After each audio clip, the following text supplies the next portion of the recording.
Hello viewers, welcome to our channel RP এডুকেশনে তোমাদেরকে স্বাগত। এখন আমরা ক্লাস করব ইভিএস অর্থাৎ এনভায়রনমেন্টাল স্টাডিজ অর সায়েন্স। ঠিক আছে, আজকের টপিক বাস্তুতন্ত্রের লাস্ট পার্ট অর্থাৎ পার্ট 3। যদিও এখানে বলে রাখি আজকে 3 নম্বর ক্লাস এবং বাস্তুতন্ত্রের আমরা পরপর 3টে ক্লাস করলাম। এখানে বলে রাখি এরপর আমরা প্রচুর এমসিকিউ সলভ করব ধীরে ধীরে। আগে আমরা চ্যাপ্টারগুলো বিভিন্ন টপিকগুলো আমরা ক্লিয়ার করে নেওয়ার চেষ্টা করছি। আপকামিং প্রাইমারি মানে আপার প্রাইমারি তোমার মানে কি বলবো আলো আর যেগুলো আছে ডাব্লিউবিসিএসসি গ্রুপ সি গ্রুপ ডি যেগুলো বিশেষত সেগুলো আছে, যে সেলেস্টি পিটি আছে, সেই সমস্ত প্রত্যেকটির ক্ষেত্রে ইভিএস সিলেবাসে আছেই আছে, ভেরি ইম্পর্টেন্ট। ঠিক আছে, তাই এগুলো আমরা আলোচনা করে নিচ্ছি আজকে। সিলেক্টিভ এবং সাজেস্টিভ যে সমস্ত আছে সেগুলো পাট পাট করে তারপর আমরা প্রচুর প্র্যাকটিস সেট সলভ করব অন্যান্য টপিকের মতোই। চলো প্রথম কোশ্চেন দেখে নেওয়া যাক। পুষ্টিস্তর অনুযায়ী জীবভরের পরিমাণ পরপর সাজালে যে পিরামিড চিত্রটি পাওয়া যায় তাকে বলা হয় সংখ্যার পিরামিড, শক্তির পিরামিড, জীবভর পিরামিড, নাকি কোনোটিই নয়? তোমরা লাইভে 3 সেকেন্ড করে টাইম পাচ্ছ, সেখানে তোমরা জানাবে এবং কমেন্টেও তোমরা জানাতে পারো 3-4 সেকেন্ডের মধ্যে। এখানে রাইট অ্যান্সার হয়ে যাবে কি জীবভর পিরামিড। জীবভর কি সেটা আমরা আগের দুটো ক্লাসে বলেছি।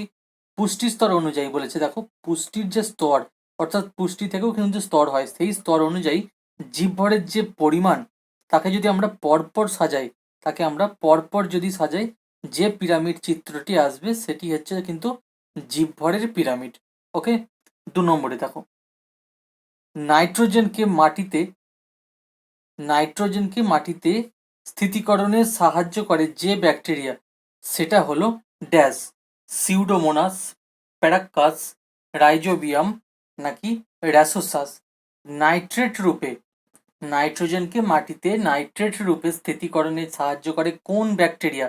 তাহলে 4টি আমরা ব্যাকটেরিয়া পাচ্ছি, কিন্তু এবার তার মধ্যে কোন ব্যাকটেরিয়াটি হবে সেটা হচ্ছে আমাদের অ্যান্সার। তাহলে সিউডোমোনাস, প্যারাক্কাস, রাইজোবিয়াম, র্যাসোসাস এগুলো সবই কিন্তু ব্যাকটেরিয়া। প্রশ্নের মধ্যেই অ্যান্সার লুকিয়ে আছে।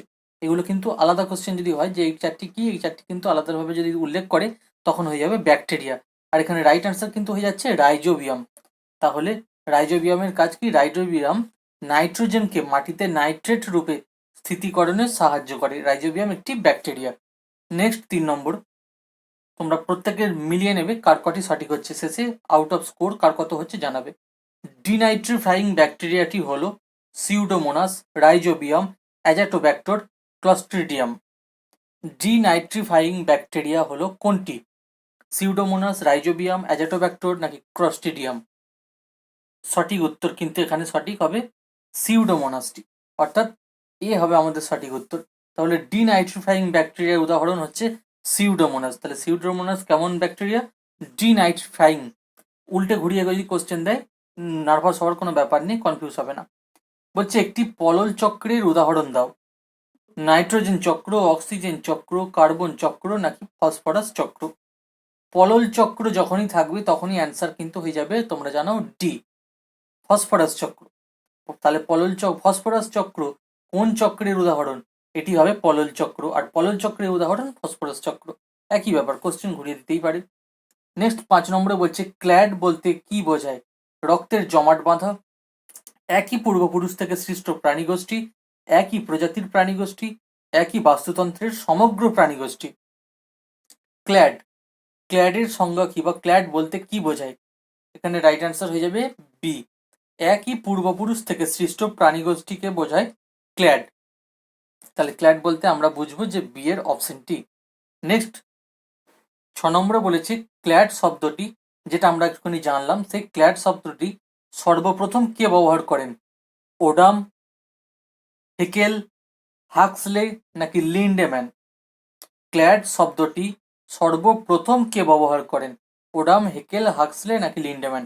রাইট অ্যান্সার সি হয়ে যাচ্ছে এখানে, সি, হাক্সলে। তাহলে ক্ল্যাড শব্দটি সর্বপ্রথম ব্যবহার করেন হাক্সলে।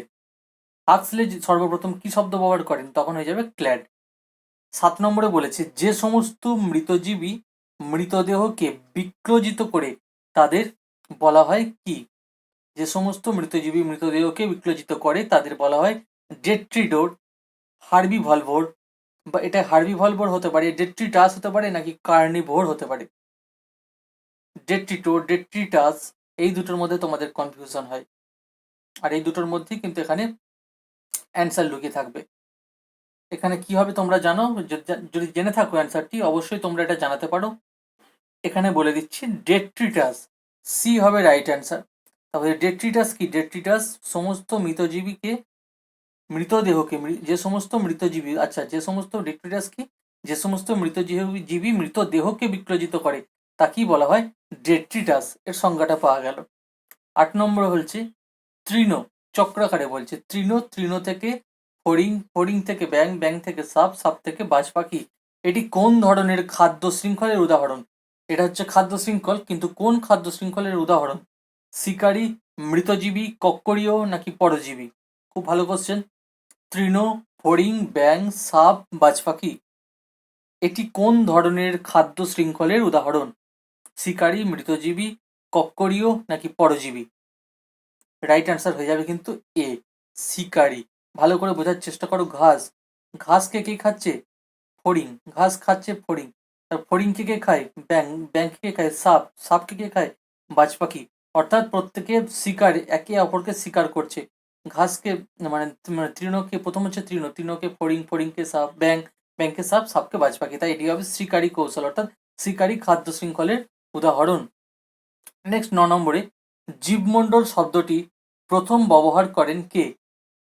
Vladimir Vernadsky, Odum, Ernest Haeckel নাকি লিন্ডেম্যান?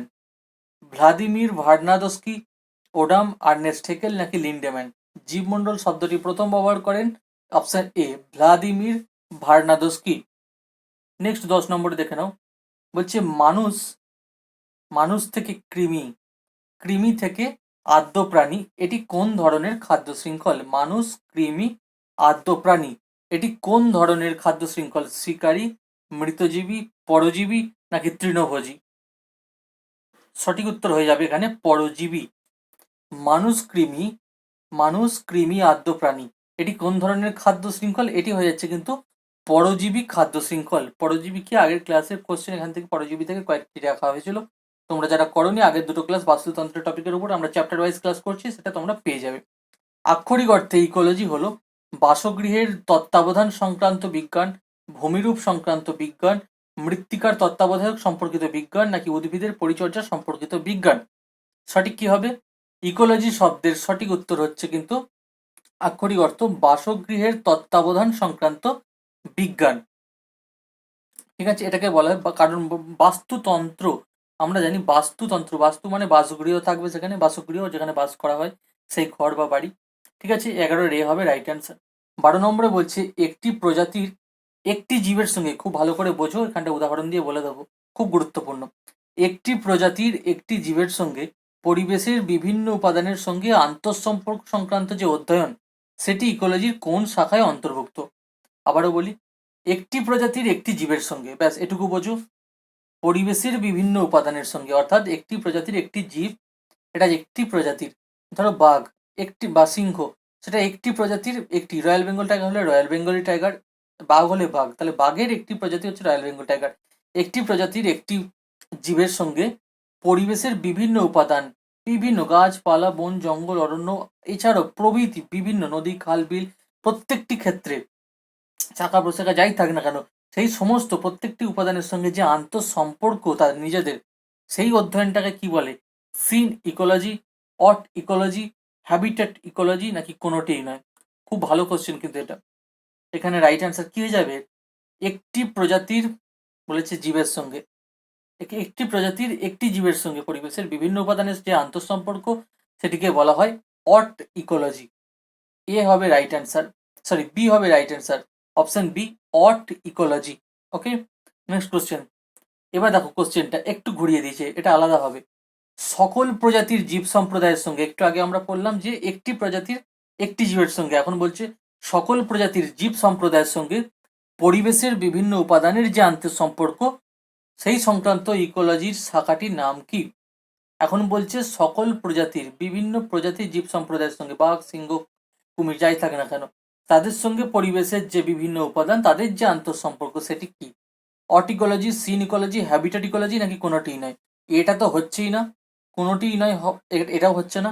আর পরে রয়েছে হ্যাবিটেট ইকোলজি আর সিন ইকোলজি। তাহলে এই দুটোর মধ্যে অ্যান্সার কি হবে? সিন ইকোলজি হয়ে যাচ্ছে এখানে রাইট অ্যান্সার।